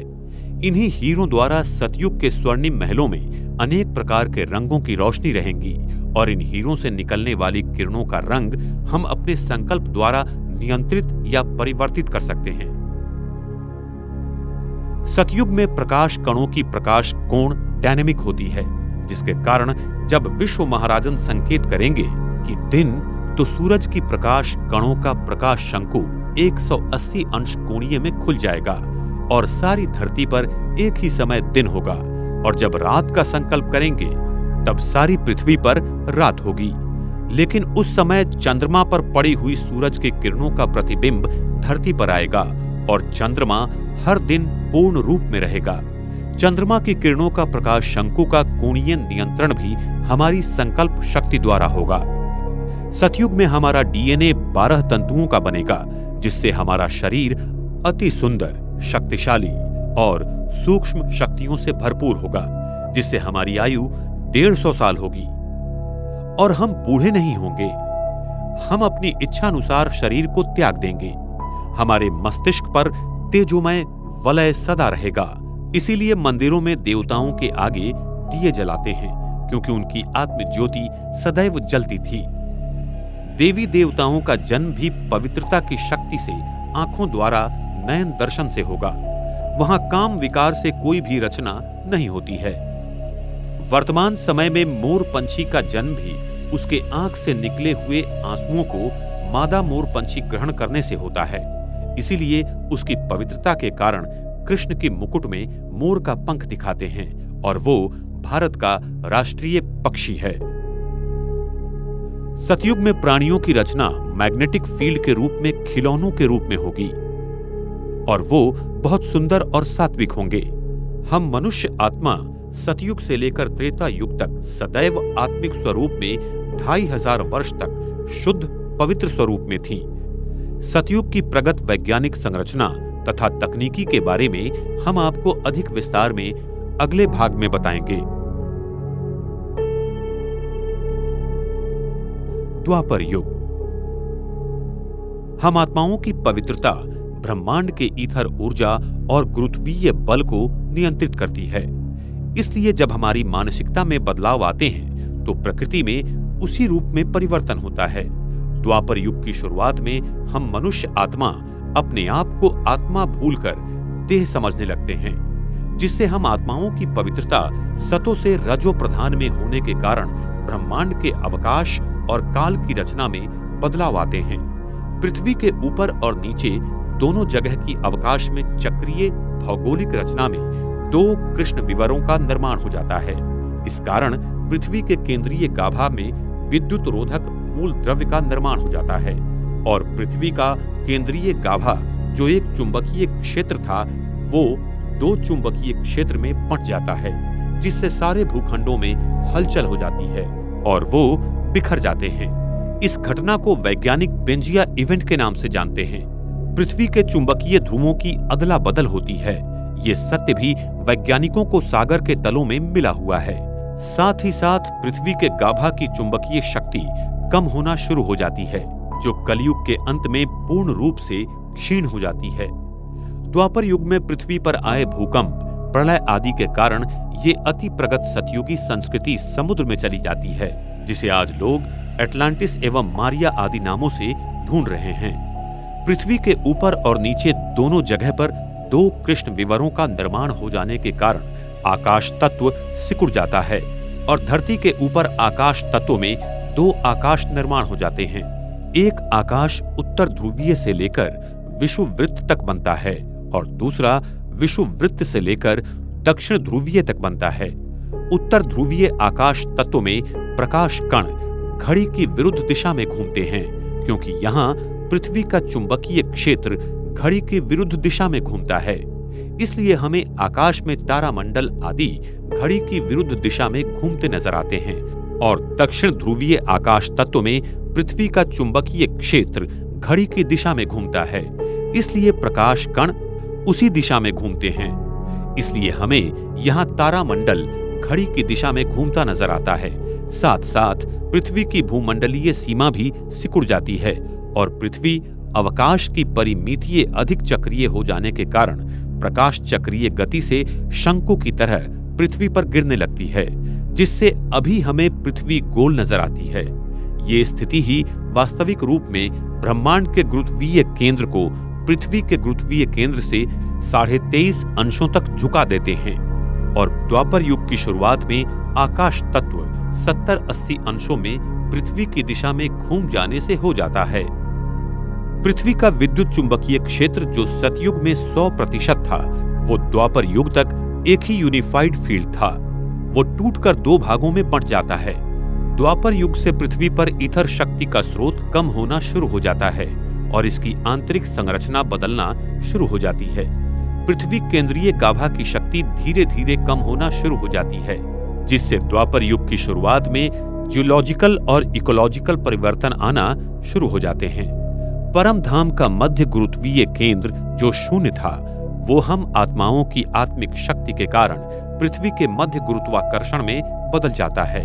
इस परिवर्तन को समानांतरित करने के लिए परमात्मा को सूक्ष्म लोक का निर्माण करना पड़ता है। उसी समय आकाश तत्व में शुभ्र विवर के नीचे कृष्ण विवर का निर्माण हो जाता है और इस सूक्ष्म लोक में परमात्मा स्वयं आकर बस जाते हैं। द्वापर युग में पृथ्वी के मोनोपोल का दो ध्रुवों में परिवर्तन होने के कारण पृथ्वी के शक्तियों का केंद्रीयकरण बिखर जाता है और वो 13 चक्रों में बंट जाता है, जो आज संसार में अलग अलग जगह पर है और उसी चक्रों द्वारा पृथ्वी की शक्ति का संचार इस प्राणी जगत में होता रहता है। इन चक्रों का ज्ञान हम आत्माओं को द्वापर युग में हुआ था और हमने अपनी आत्मिक शक्ति से ये जान लिया था कि पृथ्वी की इन चक्रों को अगर ईथर ऊर्जा से हम चार्ज करेंगे तो पृथ्वी पर प्राकृतिक आपदाएं कम होंगी। इसलिए हमारी प्राचीन सभ्यताओं ने पिरामिड आदि का निर्माण किया, जिसके कारण वो ईथर ऊर्जा इस धरती को मिल सकी और धरती में ऊर्जा का संतुलन बना के रखा।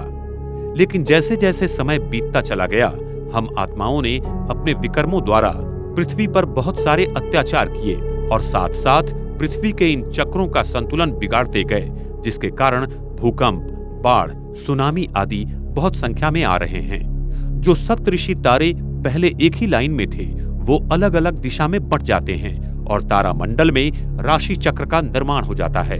इन्हीं राशि चक्र के तारामंडल का और ग्रहों का हमारे डीएनए पर प्रभाव पड़ता जाता है और वो हमारी कुंडली को प्रभावित करते हैं। जब हम देह अभिमान में आ गए, तब यही ग्रह और तारे हमारे जीवन की स्थिति को परिवर्तित करना शुरू कर देते हैं। यही ईथर शक्ति हमारे डीएनए की संरचना करते हैं और डीएनए फिर भौतिक शरीर का निर्माण करती है। यही कुंडलिनी शक्ति जो सतयुग में सहस्त्रा चक्र में थी, वो फिर से आज्ञा चक्र तथा द्वापर युग में हृदय चक्र और कलयुग में मूलाधार चक्र में आकर बैठ जाती है, जिसको जागृत कर फिर से सहस्त्र में ले जाने का पुरुषार्थ योगी हठयोगी करते रहते हैं। ये कुंडलिनी शक्ति ईथर शक्ति का सूक्ष्म रूप है जो विज्ञान अभी तक नहीं खोज पाया। विश्व की घनता बढ़ने के कारण विश्व का प्रसारण होने लगा, जो वैज्ञानिकों को अभी दिखाई दे रहा है। अधिक घनता होने के कारण ईथर ऊर्जा हर प्राणी मात्र में घटती जा रही है। इसके लिए अनेक आविष्कार किए जा रहे हैं। द्वापर युग के शुरू में मैटर और एनर्जी परिवर्तित होकर डार्क मैटर और डार्क एनर्जी बन जाती हैं, जिसे अभी वैज्ञानिक खोज रहे हैं। जिसका मुख्य कारण है हमारी संकल्प शक्ति, जिसमें आत्म अभिमानी की वजह देह अभिमानी की जागृति आ जाती है और हमारे विचार प्रकृति को अपवित्र बना देते हैं। हमारी पवित्रता ही प्रकृति के सारे तत्वों को नियंत्रित करती है। जब हम पवित्र थे तब प्रकृति हमारी दासी थी, और अभी जब हम अपवित्र बने तब हम प्रकृति के दास बने। हम आत्माओं की मानसिक शक्ति, जो सतयुग में ब्रह्मांड की पिंडीय शक्ति के साथ सृष्टि पर खड़ी थी, वो द्वापर युग में अलग अलग हो जाती हैं। द्वापर युग में हम अपने आप को शरीर समझने के कारण दुखी और अशांत हो जाते हैं। हम आत्माओं का तीसरा नेत्र बंद हो जाता है। ईश्वर की प्रार्थना करते हैं और उसे ढूंढते रहते हैं। इसी द्वापर युग से हर धर्म संस्थापक आकर अपने अपने धर्म की स्थापना करते हैं। सभी धर्म आत्माओं ने ईश्वर की आराधना, प्रार्थना, ध्यान सिखाया और कर्मों के गुह्य गति का ज्ञान समझाने का प्रयास किया। तब से पाप पुण्य की परिभाषा प्रचलित हुई। जो हम आत्माएं सतयुग त्रेता युग में जीरो विजन में थीं, वो द्वापर और कलयुग में नैरो विजन में चली गई। अभी संगम युग में हम अभी एरो विजन में हैं। धर्म सत्ता, राज सत्ता, विज्ञान सत्ता और श्रेष्ठ कर्मों की सत्ता सतयुग और त्रेता युग में एक के हाथ में थी। वह द्वापर और कलयुग में अनेक सूत्र में बिखर जाती हैं और अल्प लोगों में बट जाती हैं, जिससे हम दुखी और अशांत हो जाते हैं। पृथ्वी जो सतयुग में कमल जैसे खिली हुई थी, वो फिर द्वापर युग में ऑप्टिकल रेडियल बन जाती है, जिससे वो उसे गोल दिखाई देती है और फिर आगे चल के कमल जैसी बन जाएगी। द्वापर युग के आरंभ में हमारी पवित्रता भंग होने के कारण हमारे शरीर के डीएनए की संरचना में परिवर्तन आ जाते हैं और हमारे मस्तिष्क में सूक्ष्म कृष्ण विवर बन जाता है। न्यूट्रॉन कणों के केंद्र में कृष्ण विवरों का निर्माण हो जाता है। हमारा डीएनए जो 100% पवित्र था और जिसमें ईथर शक्ति की अपने शरीर में सदा विद्यमान बनाने की यंत्रणा थी, वो समय अनुसार नष्ट हो जाती है और 10% ही जागृत रह जाती है और 90% बंद हो जाती है। इस 10% भाग में हमारे पूर्व जन्म के कर्म, संकल्प की रिकॉर्डिंग बंदिस्त हो जाती है और उसी की बदली संरचना के कारण जो डीएनए का 10% भाग होता है, उसका निर्माण होता है और उसके हिसाब से हमारे शरीर का निर्माण होता है। आज भी वैज्ञानिक मानते हैं कि 90% डीएनए जैसे कि मरा हुआ है और वही मात्र 10% डीएनए के भाग को बना देता है। वो कैसे, इसका उत्तर आज के वैज्ञानिकों के पास नहीं है। कलयुग। कलयुग के अंतिम समय पर स्वयं परमात्मा 1936 में इस भारत भूमि में साकार प्रजापिता ब्रह्मा के तन में प्रवेश करते हैं और उनके द्वारा इस सारे ब्रह्मांड के आदि, मध्य और अंत के कर्मों का ज्ञान देते हैं, जिसे दिव्य अवतरण कहा जाता है। जब स्वयं परमात्मा भारत भूमि पर आते हैं, तब उनके सर्वोच्च ईथर शक्ति के भंडार होने के कारण इस भारतीय भूखंड की चुंबकीय शक्ति बढ़ने लगती है। इस ईथर ऊर्जा के कारण वैज्ञानिकों को E=mc² आदि अनेकानेक शोध लगने शुरू हो जाते हैं। पृथ्वी का केंद्रीय गुरुत्वीय बल बढ़ने का कारण है विश्व का गुरुत्वीय केंद्रीय बल, जो ब्रह्मांड में ध्रुवीय तारा के ऊपर बना हुआ है।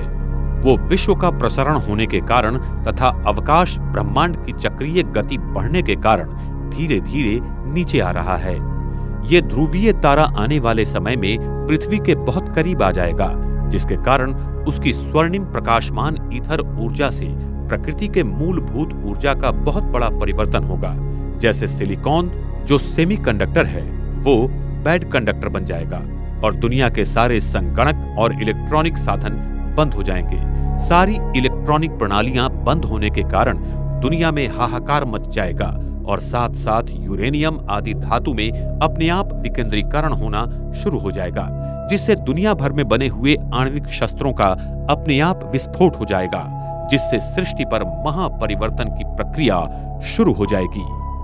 सृष्टि परिवर्तन की प्रक्रिया का पहला चरण आणविक शस्त्रों के भयंकर विस्फोट से सृष्टि परिवर्तन की अनेक प्रक्रिया को उत्तेजित करेगा। अणु बॉम्ब, हाइड्रोजन बॉम्ब का प्रचंड विस्फोट पृथ्वी पर छोटे सूरज का काम करेगा। आणविक बॉम्बों से करीब 10 लाख डिग्री सेल्सियस तापमान थोड़े समय के लिए हो जाएगा, जिसे सारे धातु, मनुष्य, संपत्ति, वस्तुएं और पर्वत आदि विस्फोट होकर पिघल जाएंगे। अणु बॉम्ब के इसी ऊर्जा पिघलने के कारण पृथ्वी के केंद्रीय गाभा के ऊपर बना सिलिकॉन पूरी तरह से पिघल जाता है। पृथ्वी के समुद्र में बर्मुडा और फॉर्मोसा ट्रायंगुलर क्षेत्र हैं। वो पृथ्वी के केंद्रीय गाभा के 2 द्वार हैं, जो सिर्फ पानी से ढके हुए होने के कारण पृथ्वी के सबसे ज्यादा गुरुत्वीय बल के क्षेत्र में हैं। इसलिए कोई भी हवाई या पानी पर चलने वाला जहाज इन क्षेत्रों में जाते ही गायब होकर पृथ्वी के अंदर चला जाता है। इसलिए इन क्षेत्रों को डेविल सी कहते हैं।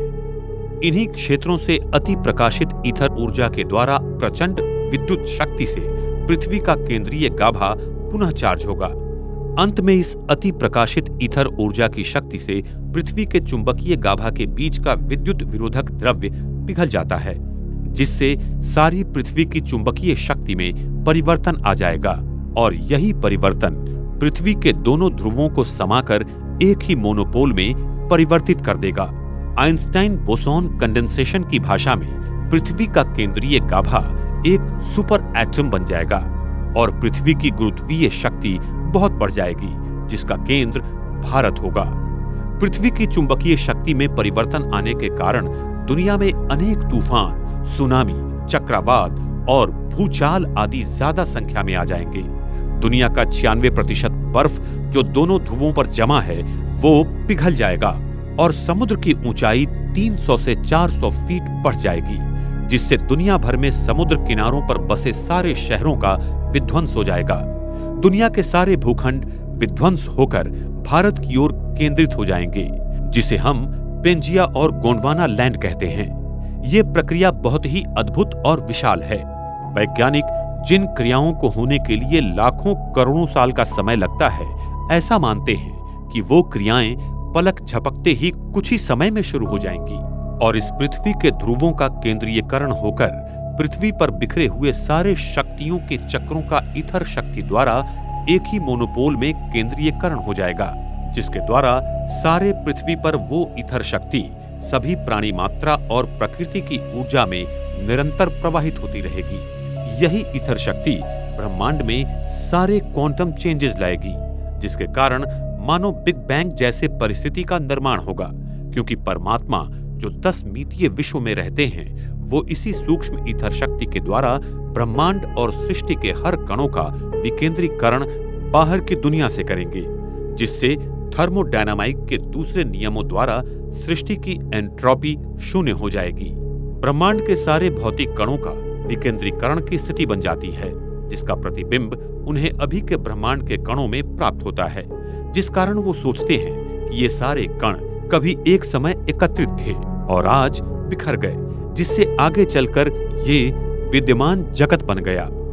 परमात्मा की पराशक्ति के द्वारा हमारे मस्तिष्क में द्वापर युग के आरंभ में जो सूक्ष्म कृष्ण विवर बना हुआ था वो नष्ट हो जाएगा और हमारा अचेतन मन पूरी तरह खुल जाएगा और दुनिया की सभी आत्माओं को अपने असली स्वरूप का ज्ञान हो जाएगा कि हम वास्तव में आत्मा हैं और न कि ये भौतिक शरीर, और साथ साथ अपने सच्चे आत्मिक पिता का ज्ञान संसार की सभी आत्माओं को होगा, जिससे सारे संसार को ईश्वर का परिचय और अनुभव हो जाएगा। अंत में न्यूट्रॉन कणों का कृष्ण विवर भी नष्ट हो जाता है।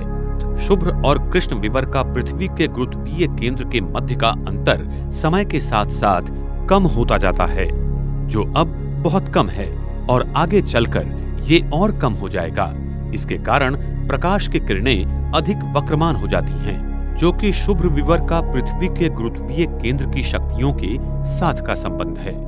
अभी ध्रुवीय तारा नीचे आने के कारण ब्रह्मांड के मध्य भाग में आकाश तत्व फैल रहा है, जिसके कारण वैज्ञानिकों को ये विश्व प्रसरण होता हुआ नजर आता है। उन्हें आकाश गंगा एक दूसरे से अधिक दूर जाती दिखाई दे रही है। तारों का दूर जाना प्रकाश की स्पेक्ट्रम से पता चलता है। अभी प्रकाश की तरंगों में रेडशिफ्ट इसी के कारण मिल रही हैं। ध्रुवीय तारा की गति हमारे मानसिकता की पवित्रता पर आधारित होती है। द्वापर युग से लेकर कलयुग तक हमारी पवित्रता में निरंतर गिरावट आने के कारण हमारी कुंडलिनी शक्ति, जो सतयुग त्रेता युग में सहस्त्र चक्र में थी, वो आज्ञा चक्र, फिर हृदय चक्र और अभी कलयुग में मूलाधार चक्र में आ जाती है।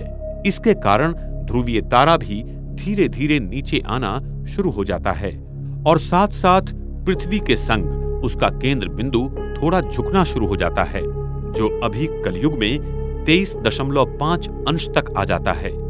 इसलिए सारा आकाश तत्व हमें अभी 23.5 अंश झुका हुआ नजर आता है। सहस्त्र चक्र से नीले रंग की प्रकाश की किरणें फैलती हैं और मूलाधार से लाल रंग की, जो अभी विश्व में हमें तारों से प्रकाश की लाल रंगों की तरंगे मिल रही हैं। ब्रह्मांड का इस तरह फैलना और फिर सिकुड़ जाना, इसके कारण वैज्ञानिक इसे बिग बैंग द्वारा निर्माण हुआ बताते हैं, लेकिन ये ब्रह्मांड अनादि है। इसका न कभी निर्माण हुआ है और न ही कभी अंत होगा। सिर्फ ब्रह्मांड का परिवर्तन ही होता है। अभी ध्रुवीय तारे के नीचे आने की गति ज्यादा होने के कारण ब्रह्मांड में कई जगह आकाश गंगाएं पीछे से खींचती हुई दिखाई दे रही हैं, जिसे वैज्ञानिक डार्क फ्लो प्रॉब्लम बता रहे हैं। उन्हें ये पता नहीं पड़ रहा है कि ये क्या हो रहा है। वैज्ञानिकों ने जो उपग्रह ब्रह्मांड में दूर भेजे थे, वो फिर से पृथ्वी की ओर आ रहे हैं। वो क्यों आ रहे हैं, ये उन्हें पता नहीं चल रहा। इस ब्रह्मांड की चक्रीय अवकाश प्रणाली का ज्ञान उन्हें नहीं होने के कारण उन्हें इस बात का आश्चर्य हो रहा है। पृथ्वी का केंद्रीय गाभा पूरी तरह चार्ज होने के कारण पृथ्वी के ऊपर का आकाश तत्व भी बहुत चार्ज हो जाता है, जिससे सारा तारामंडल बहुत धीमी गति से घूमेगा और पृथ्वी पर दिन रात 21-21 घंटों के हो जाएंगे। वो फिर त्रेता युग में 18-18 घंटों के, द्वापर युग में 15-15 घंटों के और अभी कलयुग में 12-12 घंटों के हो जाते हैं। आने वाले समय में ध्रुवीय तारा जैसे जैसे पृथ्वी की तरफ और नजदीक आ जाएगा, जिससे तारामंडल और तेज गति से घूमना शुरू होगा, उसके कारण दिन रात 9-9 घंटों के हो जाएंगे और प्रकाश की गति भी 10 गुना बढ़ जाएगी। माना वो 30 लाख किलोमीटर प्रति सेकंड हो जाएगी। तारामंडल में अनेक तारे फूटते हुए नजर आएंगे तथा कोई कोई तारे ब्राउनियन गति की तरह इधर उधर घूमना शुरू हो जाएंगे। ध्रुवीय तारा की ईथर ऊर्जा के कारण पृथ्वी के ऊपर बने अवकाशीय प्रणाली में जो कृष्ण विवर बने हुए थे, वो नष्ट हो जाएंगे और संसार को दक्षिण ध्रुव के बाहर के खंडों का ज्ञान हो जाएगा तथा सारे छोड़े गए उपग्रह इसी धरती पर, इस अनजान भूमि पर गिरे हुए मिलेंगे और इस अनजान भूमि पर जो पशु प्राणी रहते हैं, वो इस जगत में आने का प्रयास करेंगे। अभी भी उस जगत में डायनासोर जैसे प्राणियों का वास्तव्य है, जिसका निर्माण कलयुग की शुरुआत में पेशियों में जीवन ऊर्जा कमी होने के कारण प्रकृति की कार्बन तत्वों से शुरू हो जाता है। दक्षिण ध्रुव की विद्युत चुंबकीय शक्ति के कारण इस बार चक्रीय अवकाशीय भौगोलिक संरचना के कारण वो यहाँ आ नहीं सकते और हम वहां जा नहीं सकते।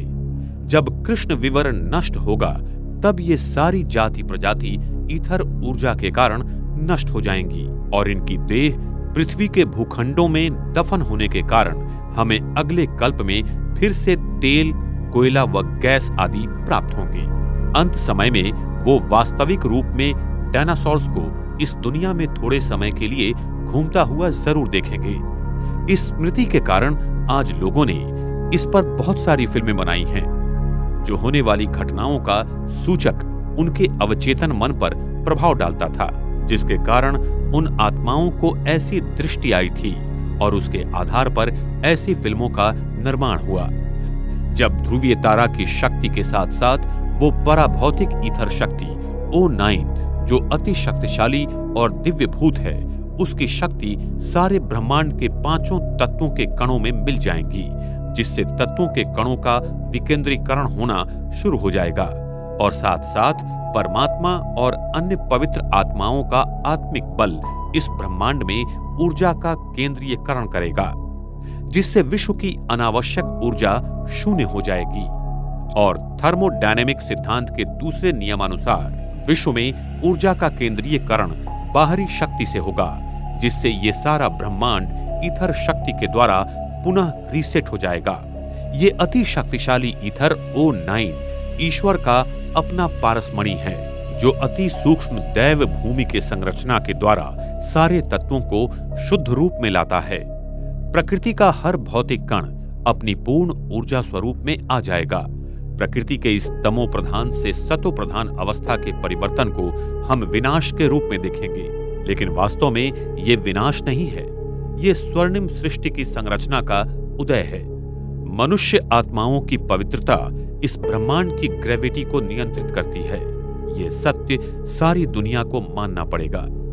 वर्तमान समय में ब्रह्मांड का ध्रुवीय तारा, जिसमें ईथर शक्ति O9 भरी हुई है, वो एक स्ट्रिंग की तरह इस धरती की ओर आ रहा है और उसके साथ साथ परमात्मा की सर्वोच्च पराशक्ति भी आ रही है, जिसके कारण सारा विश्व एक वैश्विक मोड़ लेगा और इस सृष्टि चक्र में पुनः नए स्वर्णिम युग का शुभारंभ होगा। ईथर शक्ति प्रकृति के पांचों तत्वों एवं प्राणी मात्राओं का और परमात्मा की पराशक्ति मनुष्य आत्माओं का संपूर्ण शुद्धिकरण कर उन्हें पूरी तरह से परिवर्तित कर देगी। इसलिए इन दोनों शक्तियों को लाने वाले ध्रुवीय तारा को परमात्मा का पारसमणि कहते हैं, जो सारे विश्व को संपूर्णतः परिवर्तन कर नए सतयुगी सृष्टि का निर्माण करता है। ध्रुवीय तारा धरती के नजदीक आकर फिर अपने पूर्व स्थान पर चला जाएगा, जिसे इसी समय सारा संसार प्लैनेट एक्स एवं निब्रू के रूप में चर्चा कर रहा है। वो भी पृथ्वी के नजदीक से आकर चला जाएगा। ध्रुवीय तारा के अपने स्थान पर जाने के बाद सारे ब्रह्मांड का विस्तारीकरण रुक जाएगा और साथ साथ केंद्रीय गुरुत्वीय बल शून्य हो जाएगा और ब्रह्मांड फिर अपने पहले के स्थान में आ जाएगा। सारी आकाश गंगाएं, तारे, सूर्य, चंद्र आदि पृथ्वी पर सतयुग में जैसे घूमते थे वैसे ही घूमना शुरू कर देंगे। प्रकाश की गति धीमी होने के कारण पृथ्वी के दोनों ध्रुवों पर भेजे गए सारे उपग्रह नजर आने लगेंगे, जिससे पृथ्वी गोल नहीं बल्कि चकती रूप में है। ये अद्भुत सत्य सारे संसार के सामने आ जाएगा। प्रकृति तथा विराट ब्रह्मांड की ये क्रिया अति विशाल और अद्भुत गोपनीय है, जिसे आज तक कोई नहीं जान पाया। ये सारे सत्य हमें आने वाले समय में प्रत्यक्ष मिलेंगे। माउंट आबू, सृष्टि परिवर्तन की प्रक्रिया का स्थान।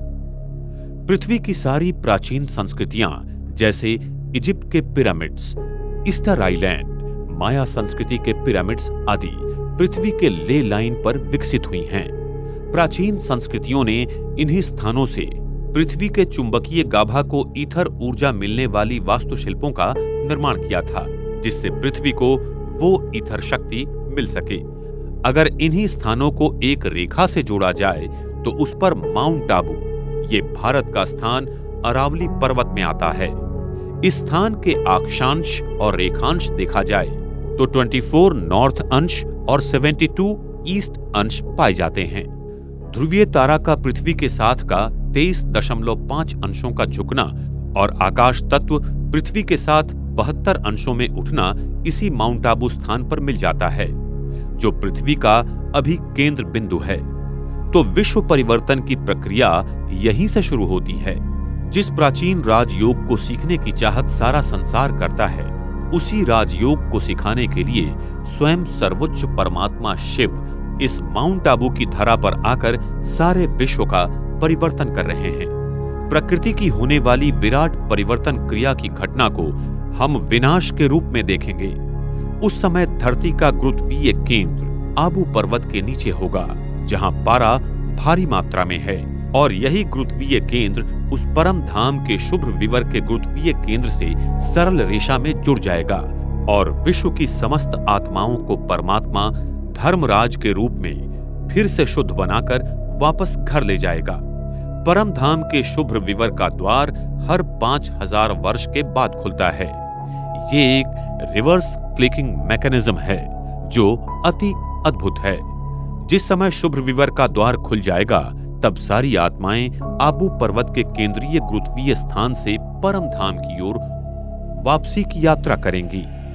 इस भारत भूमि पर फिर से सतयुग शुरू होगा और श्री कृष्ण श्री राधे की आत्माओं का जन्म होगा। सृष्टि की फिर से हूबहू पुनरावृत्ति होने लगेगी। ये सृष्टि हर 5000 वर्ष के बाद हूबहू घूमती रहती है।